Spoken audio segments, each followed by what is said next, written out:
Servus Freunde, my name is Jimmy Cage, and before we start fresh into the new year, it's time to look back at the top 10 best movies of 2017.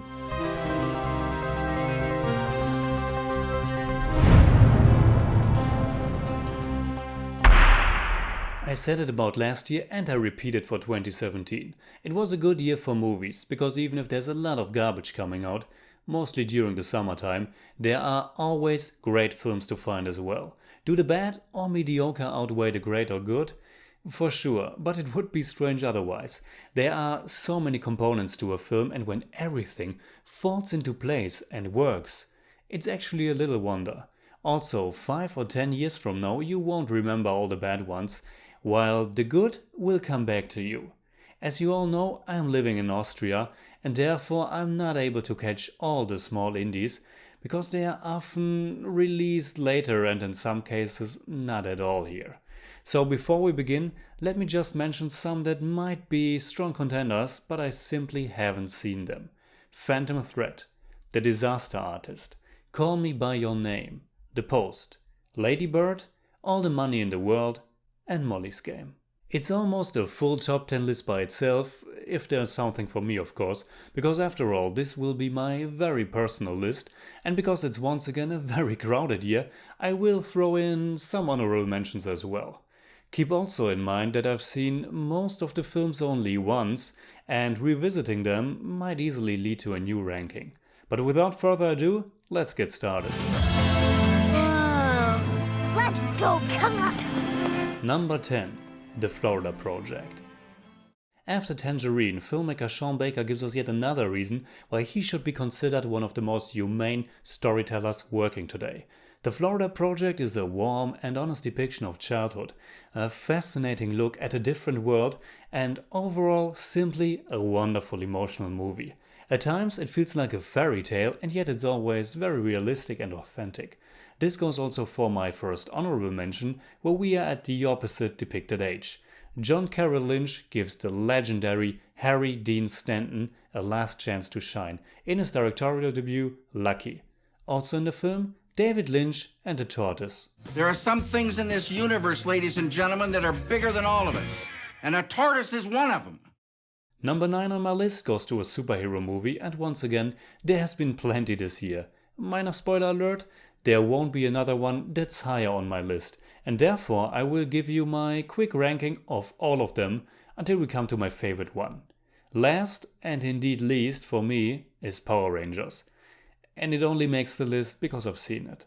Number 7 goes to Justice League, which is one hell of a Frankenstein's monster type of film, not just because of the way they bring back Superman, spoiler alert, but also the movie itself with its 2 directors, heavy studio influence, Moustache Gate, and so on.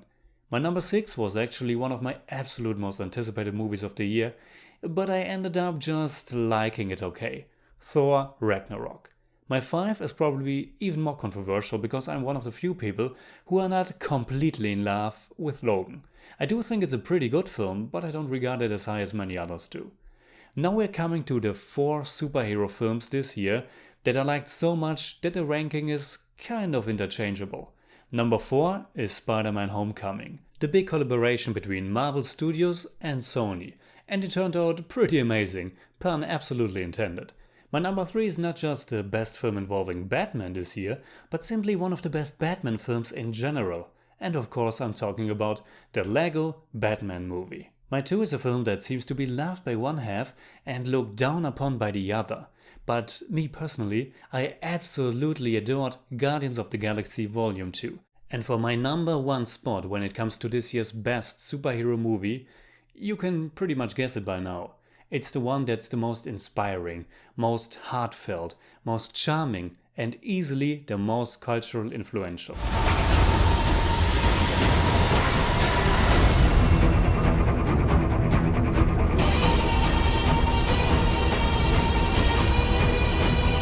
Patty Jenkins' Wonder Woman. My number 8 is one of the only 2 films of the list that I didn't make a review for. I've seen it much later, as it was just released recently here in Austria, but I fell in love immediately. I'm talking about Michael Showalter's The Big Sick. Won't you take me give you some advice, Kamal. Love isn't easy. That's why they call it love. It's a romantic drama / comedy based on a true story. I don't really get that. I know. I thought I could just start saying something and something smart would come out. And it's as funny as it is emotional. My number 8, The Big Sick. My honorable mention is not based on a real story, but also very heartwarming, and most of all immensely creative and very unique in its distinct style of storytelling. Check out Dave Made a Maze. Next one on my list is another very funny but also very dark, twisted and out there film. The characters are horrible to each other. There's a lot of profanity, there is rape, murder, fury and hate. It's surprising, it's deep, and it features some of this year's best performances. Not just by the great Frances McDormand, but also Sam Rockwell, Woody Harrelson, or simply the whole cast in general. And as sad as the spectacle of these billboards might be, This film embodies why I love cinema in the first place. It tells an incredibly engaging and new story, and it's human in the best and also the worst possible way. outside Then put an end to shit, you fucking retard. This is just a fucking start. Why don't you put that on your Good Morning Missouri fucking wake up broadcast, bitch? My number 7 is 3 Billboards Outside Ebbing, Missouri, written and directed by Martin McDonough. And my 2 honorable mentions at this spot are Joe Lynch's Mayhem and Edgar Wright's Baby Driver, because they are also pretty outrageous in the best possible way. The next film is the one other case where I didn't make a review.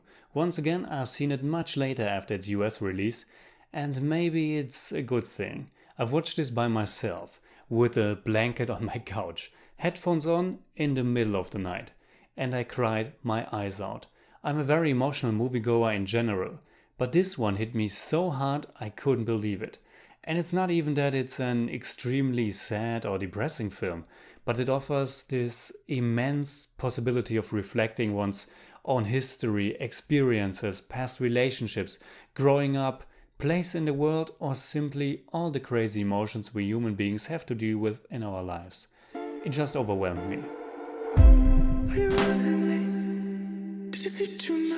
Yes, it's that Man in a Bedsheet movie, simply titled A Ghost Story. It could have easily been extremely cheesy and pretentious, and I'm actually pretty sure some people will find it just that. But for me it was a film that deeply touched my heart and soul. My number 6, A Ghost Story, written and directed by David Lowery. Just don't expect a horror film, because that's definitely not what you will get. If you want to see something scary but also very poignant and clever, check out my honorable mention, Jordan Peele's Get Out. And also, but this goes with a warning, Darren Aronofsky's Mother. It's one of this year's most divisive movies, but I enjoyed the crazy experience a lot.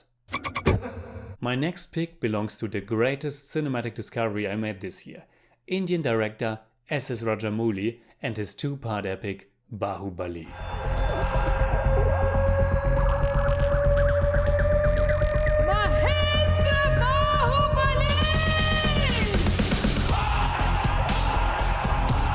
The first film, simply titled Baahubali The Beginning, was released in 2015, and after a recommendation I checked it out at the beginning of this year and was blown away. It was such an incredible experience that I started the format Buddy Loves Bollywood, or Tollywood in this case, with my friend Dennis the Bodymeister. Of course we had to check out the second part, Baahubali The Conclusion, when it was released in April, and it was even better than the first one, where The Beginning surprised us with its amazing song and dance numbers, the larger-than-life charisma of its lead protagonist Prabhas, and the fantastic, energetic direction and creativity of S.S. Rajamouli. The second one was a big improvement in terms of story, characters and emotions. I often joke that I now divide my life into the time before I knew about Baahubali and the time since, because it was such an exciting new thing to discover. Do yourself a favor and check them out. They are both legally available on YouTube in their original Telugu language with English subtitles.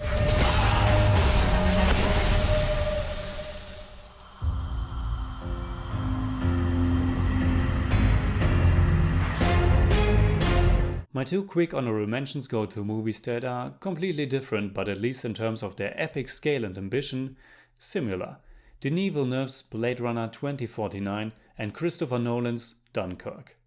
As mentioned before, Mother was quite a divisive film this year, but it was a small independent one by Darren Aronofsky, and people had their expectations after the trailer, but they weren't anticipating it for years, and they weren't people whose whole life apparently depended on it, unlike the mellow liking for another small film called Star Wars: The Last Jedi. When I first saw the movie at the press screening, I wasn't even dreaming about the giant backlash that would soon hit it. What I saw was a good to great film that was fascinating, beautiful, took chances, and had a clear vision it was following. There were parts that I didn't like, parts that I would cut out, parts that I would trim, but overall it was a wonderful experience, and I would say a true Star Wars experience as well. Original trilogy like, not the prequels.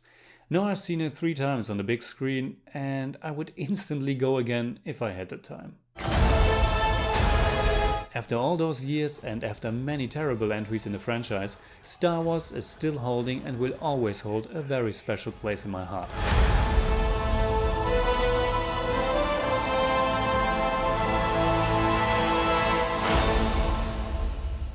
Now before we enter my top 3, I want to add 2 last honorable mentions, and for that I will stay with Disney, who began the year with a wonderful live-action adaptation of Beauty and the Beast, while Disney Pixar ended it in a beautiful fashion with Coco.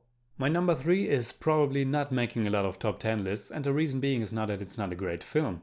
As a matter of fact, right now it's holding a perfect score on Rotten Tomatoes with an outstanding average rating of 8.7. The reason is simply that it's not out yet everywhere. In the US it will be released in a few days, but in most European countries it was released a few weeks ago, so I include it. Besides Baahubali, this was my second favorite discovery this year, because up until the very day before I saw it, I haven't even seen the first film. I'm talking about Paul King's Paddington 2. I feared this might be just another goofy family film with a clumsy bear, when instead it's a cleverly structured, wonderfully told, warm and heartfelt film that will make you laugh and feel like a child again. It goes without saying that I highly recommend it. This is perfect. Come on, Wolfie. Ow. My second favorite film of the year is quite the opposite. Even if it features talking animals as well. It marks the end of an incredible journey that no one thought had any reasons to be this great when it started. But now we can say we got another fantastic movie trilogy on our hands, and for me, Matt Reeves' War for the Planet of the Apes is the best of the 3. This is our last stand. What Andy Serkis and the whole team created with the character of Caesar and the long and hard inner and outer journey he went through over the course of 3 very different films is something that only few accomplish. It will be a planet of apes.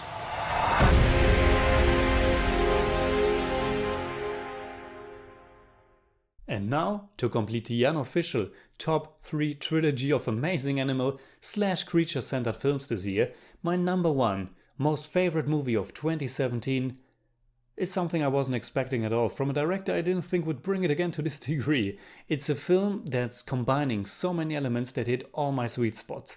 It's part Edward Scissorhands, part Beauty and the Beast. It feels like Amelie at times, and then like The Cure for Wellness at others. It naturally shares a resemblance with Pan's Labyrinth, and it's almost like a modern yet nostalgic reimagination of Creature from the Black Lagoon. My number 1 best film of 2017 is Guillermo del Toro's The Shape of Water. If I told you about her, what would I say? I wonder.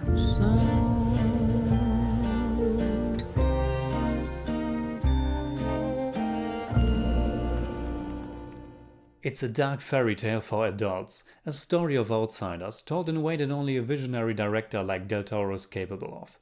If you haven't seen it yet, put it up on your watch list. So that's my top 10 list, and I'm quite happy with it.